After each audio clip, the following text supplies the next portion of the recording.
So eto na nga po mga sir, Gilas update po tayo, no? Pero bago po tayo magsimula, hihiling lamang po ako ng isang like and subscribe, and pahit na rin po sir, no, ng notification bell para update po kayo sa ating mga daily Gilas update. Gilas Pilipinas, kayang-kaya nga pong makuha, umasungkit ang gintong medalya dito nga po sa Game 7 Finals, no, kontra nga po sa koponan ng Jordan. Dahil kung napanood nyo po, no, yung Game 3, yung unang laban nga po ng Gilas Pilipinas kontra dito sa Jordan, under 6 minutes of time pa saka pa nakaunang puntos ang Gilas Pilipinas dahil nga po sa napakatinding depensa ng magkabilaang team. Ibang lineup din po kasi ang ginamit dito ni Coach Tim Con.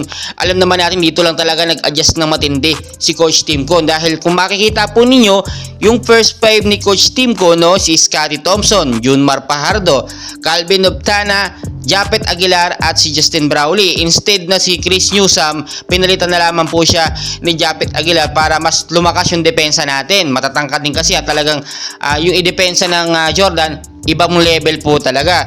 So ang nangyari po dito, no, under 6 minutes pa saka una nakapuntos ang Gilas Pilipinas, pinangunahan po yan ni Justin Brownlee at nasundan pa po yun ng another 2 points. So nakita nyo naman, first quarter pa lang, early quarter pa lang ay talagang nakakalamang tayo. Talagang may laban at nakikita naman natin, no, yung performance doon ng Gilas Pilipinas ay hindi natin mapipredict. So bakit po natalo ang Gilas Pilipinas, no, nung mga time na yon?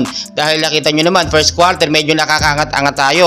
Nung bago matapos ang first quarter ng game, medyo nakakahabol na po, no, ang koponan ng Jordan. Nagkaroon na rin po kasi tayo ng ilang mga turnover tapos din, no, sablay na rin yung mga tres o yung mga tira ng Gilas Pilipinas. Si CJ Perez under 3 minutes of time ipinasok, pero talagang pinupursige ni CJ Perez makapasok sa loob kahit alanganin. Nandun yung mga bantay. So dapat si CJ Perez maging relax lang, huwag masyadong magmadali, huwag sobrang agresibo para yung bola hindi nasasayang. Ipasa na lang dun sa kakampi na free para maitira po sa tres.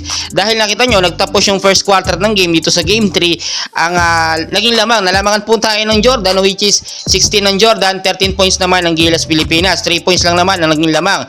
Pagdating ng second quarter ng game, mas tumindi po yung laban, pero lagi po yung pinapangunahan ng unang puntos ni Justin Brownlee. At nakita nyo naman, no, dito sa second quarter ng game, talagang nagkaroon tayo ng sunod-sunod ng turnover, humina yung depensa. At yun na po yung naging dahilan kaya po natambakan tayo ng almost 13 points dito nga po sa second quarter ng game.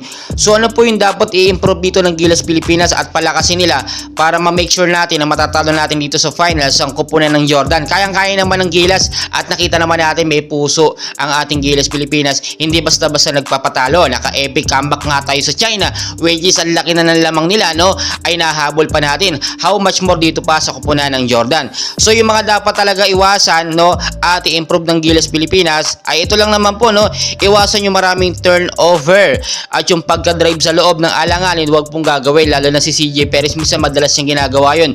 Though talagang maganda naman ay improve naman ni CJ, pero kapag alanganin sana, huwag na lang ipasok at ipasa na lang doon sa player natin o kakampi na free, no, lalo na sa tres kay Justin Brownlee, madali niya po nakukuha yun. So yung pagmamadali po, iwasan din po yun. Kapag ka nakakalamang tayo, no, wag po masyadong magmadali.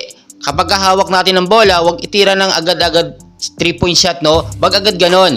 Kapag kaalanganin pwesto or kaya namang ipasok sa loob, subukan na lamang po, no. Yun po yung suggestion na rin po at yung based na rin po sa ating nakikita. So yung mga dapat din i-improve ng Gilas Pilipinas dito sa Game 7, no, ay yung shooting number 1. Nakita nyo po yan.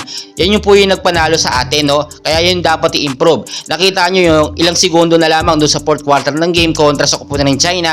Justin Brownlee sunod-sunod ng tres, no. 22 seconds, no, lamang po ng ilang puntos, 2 points sa koponan ng China, which is ang score nga po, no, ay 74-76. Yung last 3 points na yon, ilang segundo na lamang na ipasok ni Justin Brownlee, yun yung nagpanalo sa atin. So yun dapat i-improve, hindi lamang sa kay Justin Brownlee, bago sa ibang Gilas player, para kung kanino man mapunta yung bola, kayang-kayang itira ng tres na mga unexpected way. So yung depensa, number 2 dapat din pong palakasin dahil siyempre alam nyo naman, number 1 yan para hindi makapuntos, no, ang koponan ng Jordan. Kaya lang naman po tayo natatambakan ng sobrang laki ay humihina po yung depensa natin. First quarter, ang lakas ng depensa, habang tumatagal, nagkakaroon ng turnover at umihina po yung depensa.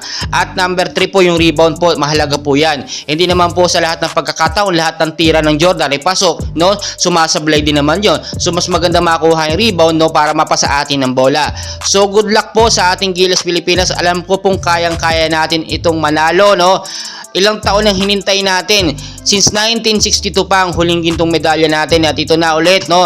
After almost 25 years, no, ay makakakuha na tayo at nararamdaman na natin ang gintong medalya. So patuloy ko po kayong i-update and please huwag niyo pong kalimutan mag-like and subscribe for more Gilas updates po mamaya po alas 8 ng gabi, no? Ang live po ng Gilas Pilipinas Game 7 kontra sa koponan ng Jordan.